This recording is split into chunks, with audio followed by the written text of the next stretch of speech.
있고, 그런 상황이 있다고 해서 또 바로 계엄을 선포할 수 있는 건 아니고, 그런 상황이 있고 엔드로 경찰력으로 뭔가 질서 유지가 안 된다는 상황까지 덧붙여져야만 계엄을 선포할 수 있어요. 근데 여러분들 지금 보시는 것처럼 전시나 사병 같은 상황입니까?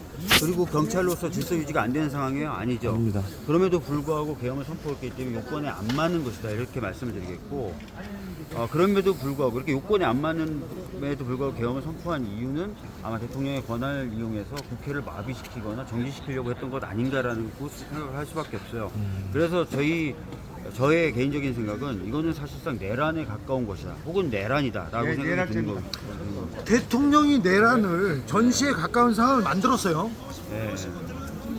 그런 상황인데 아까 말씀드렸던 것처럼 또 이제 다 아시는 것처럼 국회에서 계엄 해제에 대한 요구를 의결을 했고 한 10분 전쯤에 그 요구를 대통령과 국방부 장관에게 전달을 완료했답니다. 그럼 이제 어떻게 돼야 되냐면 헌법과 계엄법에 따르면은 대통령이 계엄을 즉시 해제해야 돼요.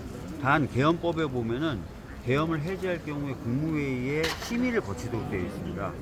그런데 아직까지 국무위원들이 모이고 있다든지 국무회의가 열렸다든지 하는 얘기가 전혀 들리지 않고 있어요. 이 부분이 굉장히 좀 심각한 문제인 것 같고, 국무회의를 안 열으면 어떡해요?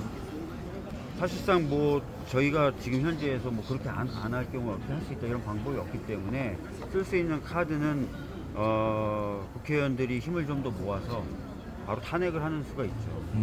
그 탄핵 얘기가 지금 오늘 의원들 모인 자리에서 나왔습니까? 아직 그런 얘기를 할 단계는 아닌 것 같고요.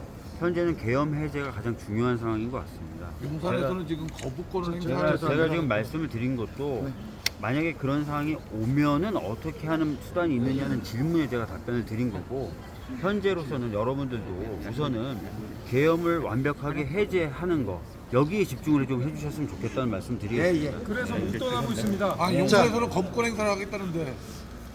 자, 계엄군이 국회 앞에 왔고요. 국회 안에 진입하기도 했습니다. 이 상황을 국회에서는 어떻게 보고 있습니까? 매우 엄중하게 보고 있죠. 아까도 말씀드렸던 것처럼 계엄을 선포할 수 있는 요건이 안 된 거잖아요.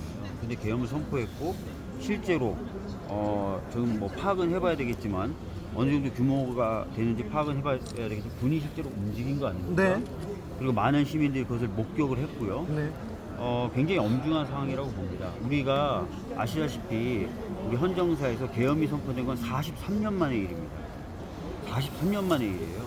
그것도 요건도 안 되는 이런 계엄이 선포된 거기 때문에 이것은 빨리 우선은 아까 말씀드렸던 계엄을 완벽하게 해제하고, 두 번째는 그에 따른 여러 가지 법적 책임들을 물어나가는 절차들이 반드시 수반돼야 된다고 생각합니다.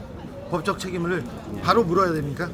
네. 그런데 법적 책임을 묻는 몇 가지 길이 있을 텐데 어떤 길이 있을까요? 이제 뭐 여러분들이 의견을 주시는 거예요. 뭐 당에서 그런 의견이 정리됐다고 지금 말씀드리는 게 아닙니다. 어떤 분들은 이번 계엄 선포 절차에 대한 진상 규명을 위해서 특검이라도 가동돼야 되는 것 아니냐는 의견을 주시는 분들이 계시고, 반면에 어떤 분들은 이 부분에 대한 법적 책임을 물어서 대통령에 대한 직무 정지, 그건 탄핵을 얘기하는 거죠. 그런 쪽으로 나가야 된다, 여러 의견들을 주고 계세요.